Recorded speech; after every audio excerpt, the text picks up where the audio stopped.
የኢሳ አመጣጥ ከአላህ ዘንድ ነው ይላል ቁርአን። የኢሳ አመጣጡ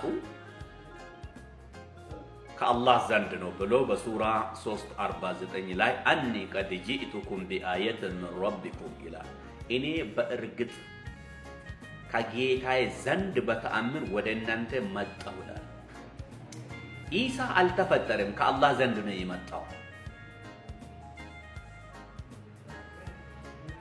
ይህ ብቻ አይደለም፣ አሁንም ደግሞ ከአላህ ጋር ሙቀረብ ሆኖ እንደሚኖር። ሙቀረብ ማለት ከአላህ ጋር የሚኖር ማለት ነው። ከአላህ ጋር ነው የሚኖረው።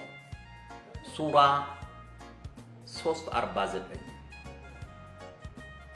إذ قالت الملائكة يا مريم إن الله يبشرك بكلمة منه اسمه المسيح عيسى بن مريم وجيها في الدنيا والآخرة ومن المقربين. مقرب ማለት ከአላህ ጋር ሙቀረብ ሆኖ የሚኖር እንዲሁም ደግሞ ወጂሃን የሆነ የተከበረ እንደሆነ ቁርአን ያስቀምጣል።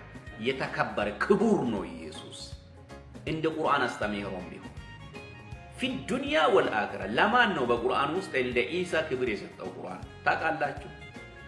ቁርአን አልመሲህ ኢሳን መሲህ ብሎ ይጠራል። ሌሎቹ መሲሆች ናቸው። ፈዋሽ ነው፣ አዳኝ ነው፣ ንጉስ ነው፣ የተቀባ ነው።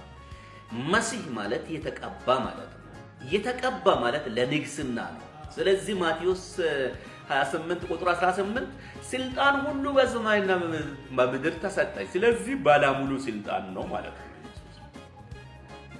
ወጂሃን የተከበረ ደግሞም ከባለሟል ጋር። ባለሟል ማለት ከአላህ ጋር አብሮ የሚኖር ማለት ነው። ሌላው ኢሳን እንዲህ ይላል ቁርአን፣ ቅዱስ ይላል፣ ንጹህ ኩሉ በኒ አደም ከታውን ሌሎቹ ኃጢአተኞች ናቸው፣ ኢሳን ግን ንጹህ አለ። ሱራ 19:19 እኔ ንጹህ ልጅ ለአንቺ ሊሰጥሽ የጌታሽ መልእክተኛ ነኝ። ምንድነው የሚለው አረበኛው? ቃለ ኢነማ አነ ረሱሉ ረቢኪ ሊአሕበለኪ ጉላማን ዘኪያ። እኔ ንጹህ ልጅ ለአንቺ ሊሰጥሽ የጌታሽ መልእክተኛ ነኝ አላት ይላል።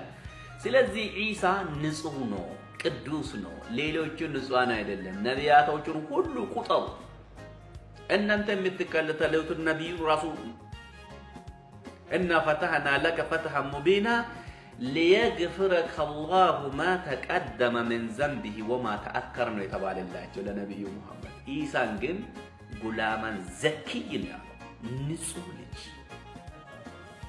ስለዚህ ሰው የሚተርፈው ከኃጢአት ከጀሃነም የሚተርፈው ነፃ የሚተወጣ በንጹህ ነው እንጂ በኃጢአተኛ አይደለም። ኢየሱስ ንጹህ ክርስቶስን አገኝ ዳን። ኢየሱስ የእግዚአብሔር ልጅ እሱ ያድናል። ሰብስክራይብ፣ ሼር፣ ላይክ አርጉልኝ። ወዳችኋለሁ። ቅዱሳን ለኔም ጸልዩ። ይሄንን ካሜራ ቀይሩልኝ፣ እኔም ሰራለሁ። የኔ ትልቁ ችግሬ ቴክኒክ ነው። ብዙ ምከሩኝ፣ እንዲህ ብታደርግ እንዲህ ይሆናል ብላችሁ ብትነግሩኝ እንዴት ደስ ባለኝ።